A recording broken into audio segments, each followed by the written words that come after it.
Well, hello and welcome to the Quadruple D. And in this episode, I'm going to discuss Trump urging Americans to keep waiting for his glorious golden age benefits to finally roll in. I also discuss the co author of Art of the Deal and how, despite helping Trump significantly image wise, he went on to become a critic. I also talk about a former Disney CEO.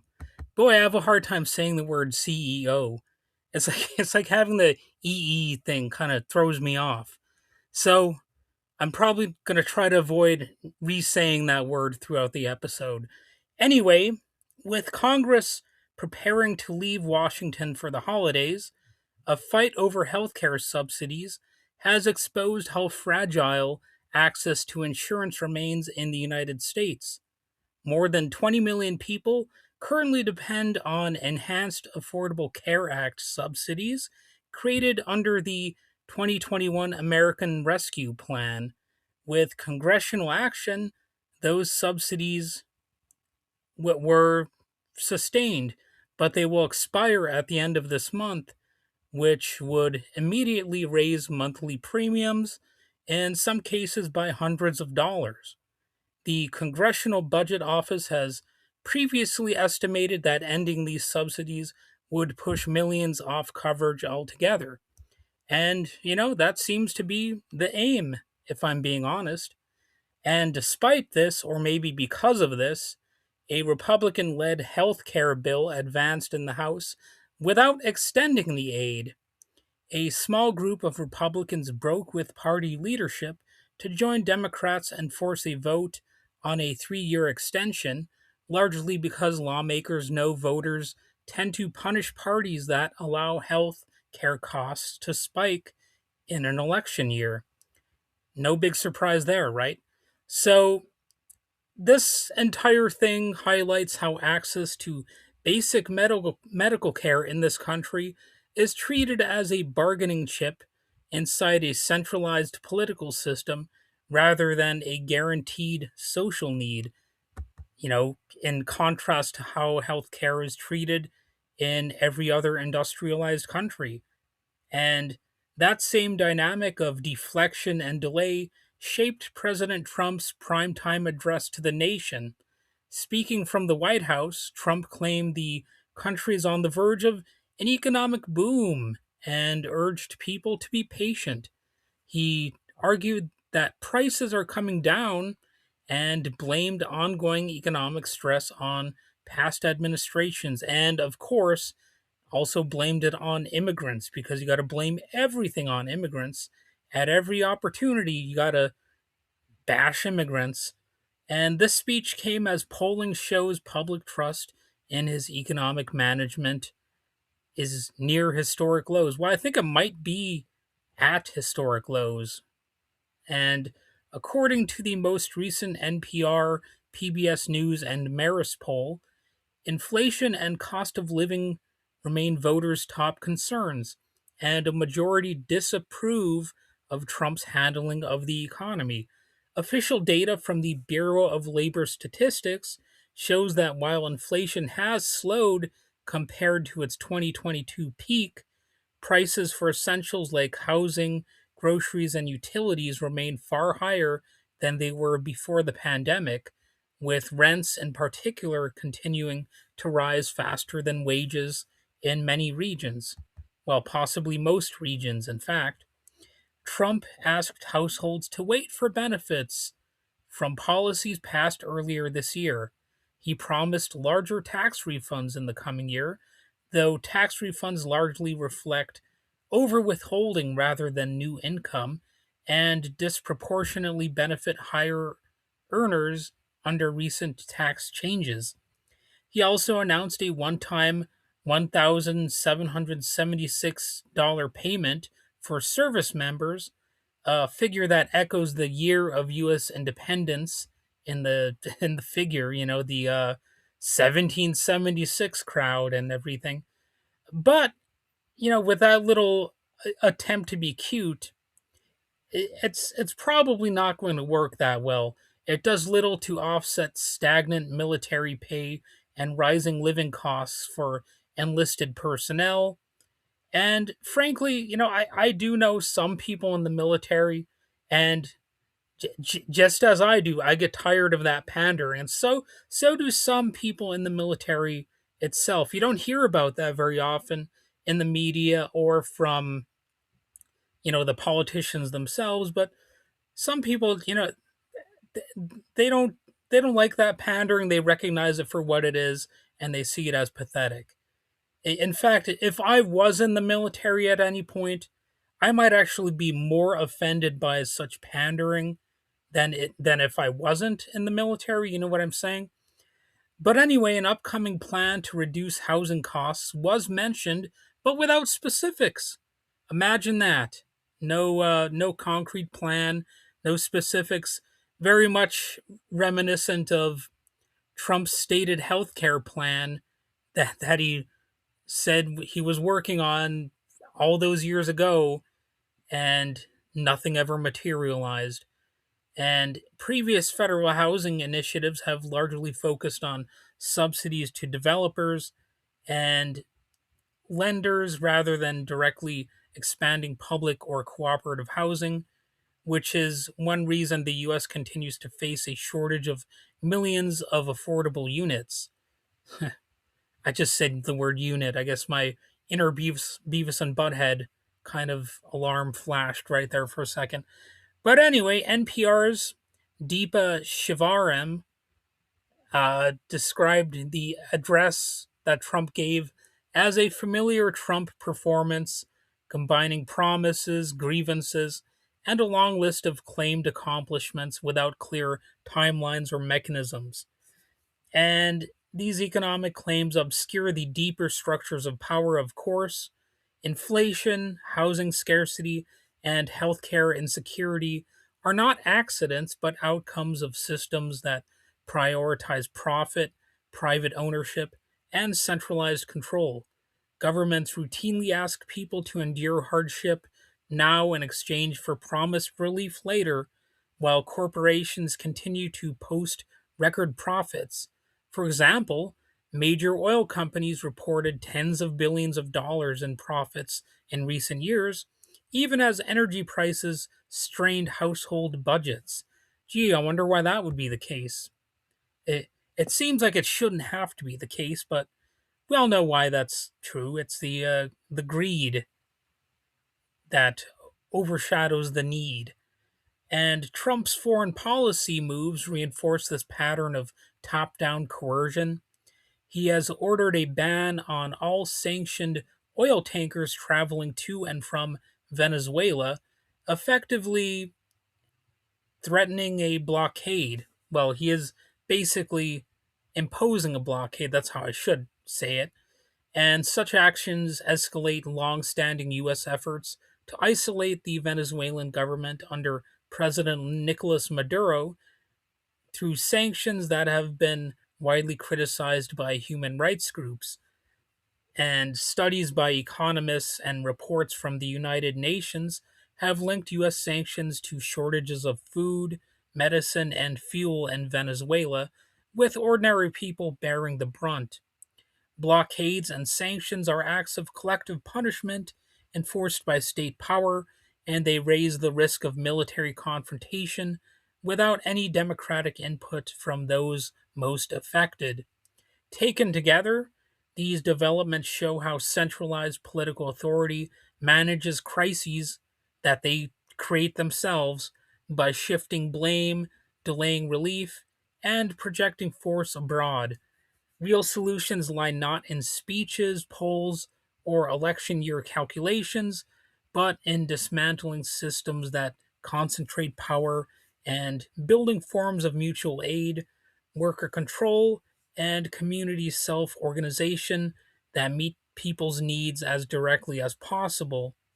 Only, only by doing something like that can people guarantee better outcomes. You have to have the culture of progress in order for there to be actual progress. So today I'm going to be looking at a different type of segment from what I normally do. Normally, when I get to the second segment of this show, it's called the peripheral poophead of the week. Now, I'm not exactly saying the person this week is a poophead exactly, but he functions as one of Trump's semi unwitting accomplices in terms of advancing Trump as a public figure early on in his, you know, relatively early on in his career. I know he was already a public figure before The Art of the Deal was published. But, in fact, this Tony Schwartz guy, he actually even went on to become a regular Trump critic, and I'll get into that in a bit. He is also the son of Felice Schwartz, the founder of the nonprofit organization Catalyst, which is dedicated to advancing women in the workplace. So my critique of Tony Schwartz has more to do with being too oblivious about what he was promoting when he was writing The Art of the Deal, and for being part of a, a sort of reputational laundering scheme, if you will, for being sort of an unwitting catalyst to a presidency that would bring this country to its knees in the name of making it great. So, long before Trump entered electoral politics, the public image that later helped carry him to the White House had already been carefully manufactured. One of the people most directly involved in that process was, unfortunately, this Tony Schwartz guy, the journalist and ghostwriter of The Art of the Deal. And again, he was apologetic. He apologized for his role in all of that, but nevertheless, it happened. During the book's production in 1986 and 1987, Schwartz spent close to a year and a half monitoring or observing Trump, however you want to phrase that, often sitting with him for hours in his office and at his home. Schwartz later described this period as shadowing Trump, not conducting distant interviews but watching his daily behavior up close. And decades later, when Trump announced his 2016 presidential campaign, Schwartz said the prospect of Trump becoming president struck him as alarming. In response, Schwartz began publicly recounting what he had witnessed. He spoke at length in interviews with The New Yorker, Good Morning America, and Real Time with Bill Maher, among other outlets, and these appearances marked a sharp break from the glossy image of Trump promoted by the book that made him famous. And crit- his criticisms were blunt. He argued that Trump was fundamentally unqualified for public office, describing him as pathologically impulsive and self centered. That's a quote right there. And with an extremely limited attention span. According to Schwartz, this combination resulted in, quote, a stunning level of superficial knowledge and plain ignorance, end quote. So this critique is not just about individual temperament, though. It shows how, hierarchical systems allow people with wealth and media access to accumulate power without accountability or competence, while ordinary people bear the consequences. And truthfulness was another central concern, too. Schwartz stated flatly that lying is second nature to him, to Donald Trump. He went further, explaining that Trump had an unusual capacity to believe his own falsehoods in the moment.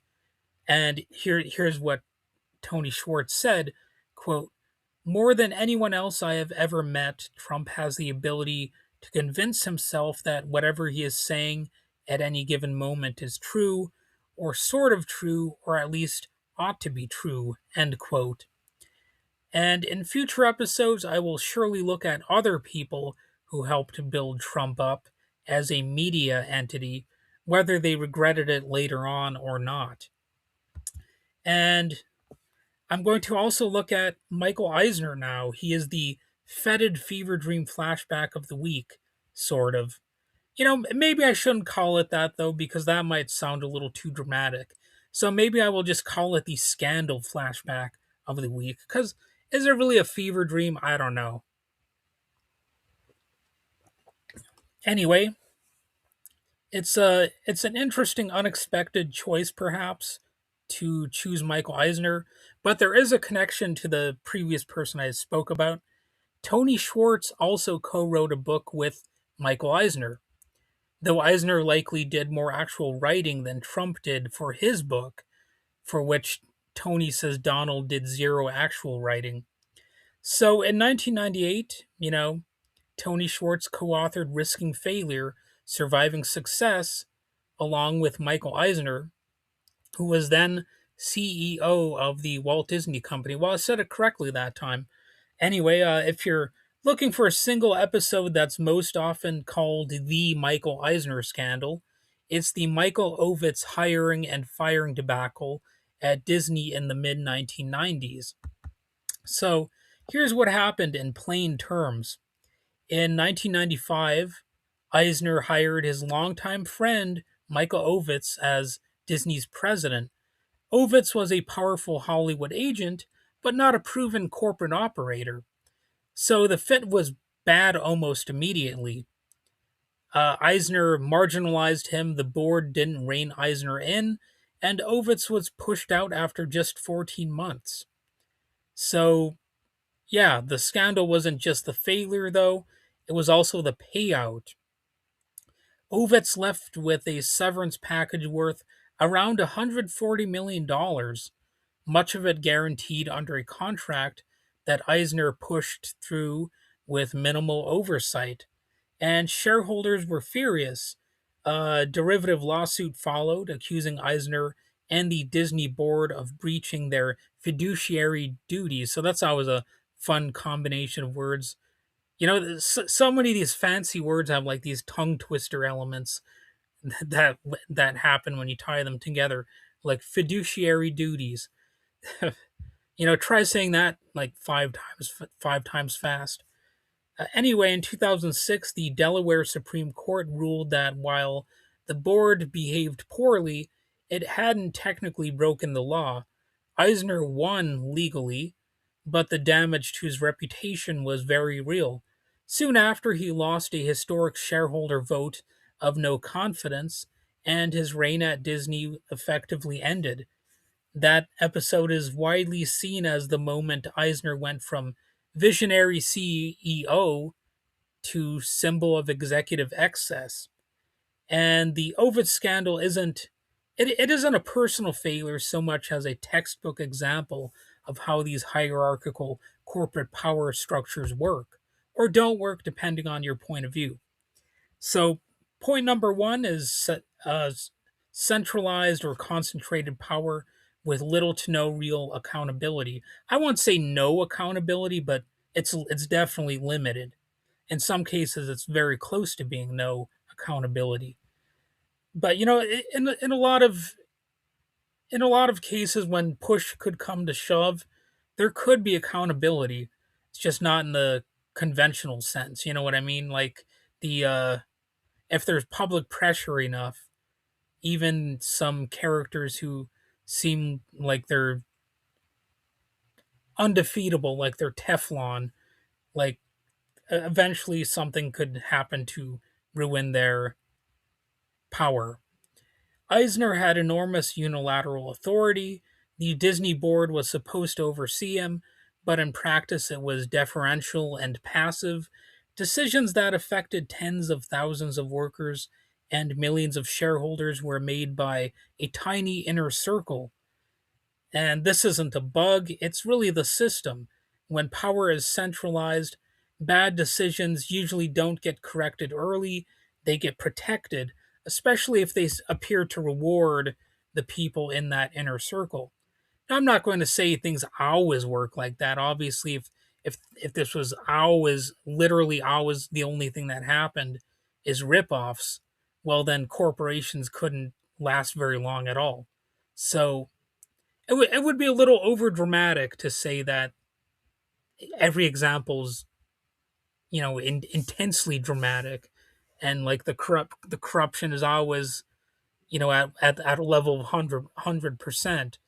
But, as the years roll on and corporations acquire more resources and power, well, the corruption gets more built into it. And you could really look at wealth itself as a corrupting quality, but, it's also the opportunity to have everyone be a yes man or a yes woman around you. People are afraid to critique you. They don't want to challenge you. Like most people, they probably don't want drama, and they don't want to lose their own position of power, such as it is. So, point number two is the elite immunity from consequences. Ovitz walked away with generational wealth after failing at his job. Meanwhile, ordinary Disney employees faced layoffs, wage pressure, and restructuring during the same era. And obviously, that is asymmetry. Those at the top are cushioned from failure, while those at the bottom absorb the risk. Capitalism claims to reward merit, but this case shows it often rewards proximity to power more than anything else. Point number three: legal systems protect institutions and powerful people more than they protect ordinary people. The court ruling is telling. The judges openly criticized Eisner and the board's behavior, yet still sided with them. Why? Because corporate law prioritizes stability and precedent over moral accountability. And this reinforces the idea, the critique that the legal systems exist largely to legitimize power after the fact more than to challenge it. Now, there can be exceptions to that, but the rich and powerful are really working overtime to get rid of those exceptions. You know what I'm saying? They don't want to take the heat. They'll go into the kitchen, but they don't want to have to face the heat. Okay, point number four: shareholder democracy is mostly just theater in a lot of these cases. Eisner survived for years despite widespread dissatisfaction. Even the famous no confidence vote didn't remove him immediately. I would argue that shareholder governance, like electoral politics, mostly gives the appearance of control without that much real power. And I guess the bigger takeaway here: I wouldn't frame the Eisner Ovitz scandal as a good CEO who made mistakes, or even a bad CEO who got greedy. I would frame it as a predictable outcome of a system where wealth, authority, and decision making are centralized, insulated, and self protecting. In that sense, Eisner isn't an outlier, or I said that funny. He isn't an outlier, he's a case study. And I guess I didn't totally butcher the word CEO here all these different times. So I guess I got to pat myself on the back a little, or on the shoulder. Is it the back or the shoulder? I guess the shoulder is kind of like the back anyway. But but anyway, that's an entirely different debate for an entirely different episode. So, all right. Hopefully you enjoyed this. I think I'm actually having a Christmas episode of this show within a show next week. I don't know exactly what I'll be talking about, but you know, it'll be interesting to see what news stories are happening around the literal Christmas Eve and Christmas Day for me to talk about on this show. And that's in addition to me probably watching How the Grinch Stole Christmas, and that will probably be my only element of Christmas tradition that I really latch on to for Christmas Day. So, anyway, have a wonderful day, and I'll see you in the next episode.